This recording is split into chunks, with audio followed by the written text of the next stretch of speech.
आज आहे नागपंचमी। श्रावण महिन्यातील 5व्या दिवसाला म्हणजे पंचमीला नागपंचमी साजरी केली जाते।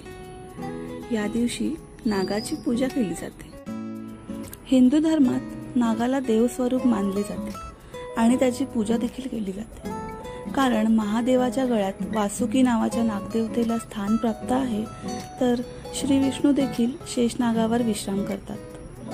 त्यामुळे आपल्याकडे नागांना पूर्वीपासूनच पूजनीय मानले जाते। यावर्षीची नागपंचमी थोड्या वेगळ्या स्वरूपात साजरी करूया असं आम्ही ठरवलं। त्यासाठी आम्ही शाडू मातीची शेषनागाची प्रतिकृती बनवली। 1 ते 2 अयशस्वी प्रयत्नांनंतर ही प्रतिकृती बनली। माती सुकल्यानंतर मी रंग देऊन मूर्ती पूर्ण केली। नागपंचमीला जंगलामधून कळलावी या विशिष्ट प्रकारच्या फुलाची वेल आणि फुले आणून नागाला अर्पण केली जातात। खूप शोधून सुद्धा मला ती फुले मिळाली नाहीत, त्यामुळे मी माझ्या अंगणातील फुले वापरून माझ्या नागदेवतेची पूजा केली। या दिवशी लाकडी पाटावर किंवा भिंतीवर नागाचे चित्र काढून किंवा मातीचे नाग आणून त्यांची पूजा केली जाते।